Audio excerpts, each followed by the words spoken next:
ಕಾದಾಟ ಜೋರಾಗಿದ್ರೆ ನಮ್ಮಲ್ಲಿ ಯಾವುದೇ ರೀತಿ ಗೊಂದಲ ಇಲ್ಲ, ನಾವೆಲ್ಲರೂ ಒಗ್ಗಟ್ಟಾಗಿದ್ದೀವಿ ಅಂತ ಬೆಂಗಳೂರಿನಲ್ಲಿ ಎಂಬಿ ಪಾಟೀಲ್ ಹೇಳಿಕೆಯನ್ನ ಕೊಟ್ಟಿದ್ದಾರೆ. ಸಚಿವರು ಪಕ್ಷದಲ್ಲಿ ಹೈಕಮಾಂಡ್ ತೀರ್ಮಾನವೇ ಅಂತಿಮ ಅಂತ ಹೇಳಿದ್ದಾರೆ. ನಾವು ಸುಮ್ಮನೆ ನಿಮ್ಗೆ ಗೊತ್ತಿದೆ, ಏನೋ ಬ್ರೇಕ್ಫಾಸ್ಟ್ ಆದ್ಮೇಲೆ ಬಂದಾಗಬೇಕಲ್ಲ ನೀವು.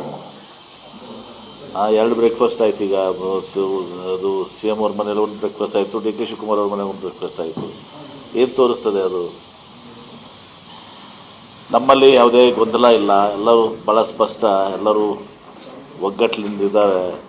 ಮುಖ್ಯಮಂತ್ರಿಗಳಾಗಲಿ, ಉಪಮುಖ್ಯಮಂತ್ರಿಗಳಾಗಲಿ, ಮತ್ತು ನಮ್ಮ ಪಕ್ಷದಲ್ಲಿ ಇವತ್ತು ದಿವಸ ಹೈಕಮಾಂಡ್ ಇವತ್ತು ಅಂತಿಮ ಕಾಲಕ್ಕೂ ಇವತ್ತು ದಿವಸ ಹೈಕಮಾಂಡ್ ಏನು ನಿರ್ಣಯಗಳನ್ನು ಮಾಡ್ತಿರ್ತದೆ, ಅದನ್ನು ಇವತ್ತು ದಿವಸ ಪ್ರತಿಯೊಬ್ಬರು ಕೂಡ ಇವತ್ತು ಒಪ್ಪುವಂಥದ್ದು. ಹೀಗಾಗಿ ನಮ್ಮ ಪಕ್ಷದಲ್ಲಿ ಯಾವುದೂ ಗೊಂದಲ ಇಲ್ಲ. ಇಬ್ಬರು ಬ್ರೇಕ್ಫಾಸ್ಟ್ ಮೀಟಿಂಗ್ ಆಗಿದ್ದಾರೆ ಮತ್ತು ಪತ್ರಿಕೆಗೋಷ್ಠಿ. ರಾಜಕೀಯದಲ್ಲಿ ಯಾವುದೂ ಕೂಡ ಶಾಶ್ವತ ಅಲ್ಲ ಅಂತ ಎಂಬಿ ಪಾಟೀಲ್ ಮಾತನಾಡಿದ್ದಾರೆ.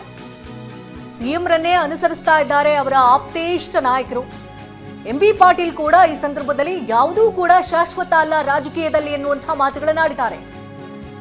ಸತೀಶ್ ಜಾರಕಿಹೊಳಿ ಕೂಡ ಇದೇ ಮಾತನಾಡಿದ್ರು. ಈಗ ಮತ್ತೆ ಇದೇ ವಾಕ್ಯವನ್ನ ಪುನರುಚ್ಚರಿಸಿದ್ದಾರೆ ಎಂಬಿ ಪಾಟೀಲ್. ಇಂದು ಜೆಡಿಎಸ್ ಕೋರ್ ಕಮಿಟಿ ಸಭೆ ನಡೆಯಲಿದೆ. ಕೋರ್ ಕಮಿಟಿ ಅಧ್ಯಕ್ಷ ಕೃಷ್ಣಾರೆಡ್ಡಿ ಅವರ ನೇತೃತ್ವದಲ್ಲಿ ಸಭೆ ಬೆಂಗಳೂರಿನ ಖಾಸಗಿ ಹೋಟೆಲ್ನಲ್ಲಿ 11:30ಕ್ಕೆ ಸಭೆ ನಡೆಯುತ್ತೆ. ಸಭೆಯಲ್ಲಿ ಪ್ರಮುಖವಾಗಿ ಪಕ್ಷ ಸಂಘಟನೆ, ರಾಜ್ಯ ಪ್ರವಾಸ ಮತ್ತು ಅಧಿವೇಶನದ ಕುರಿತು ಸಮಾಲೋಚನೆಯನ್ನ ಮಾಡಲಾಗುತ್ತೆ. ನಿಖಿಲ್ ಕುಮಾರಸ್ವಾಮಿಯವರು ಸೇರಿದಂತೆ ಕೋರ್ ಕಮಿಟಿ ಸದಸ್ಯರು ಸಭೆಯಲ್ಲಿ ಭಾಗಿಯಾಗ್ತಾರೆ.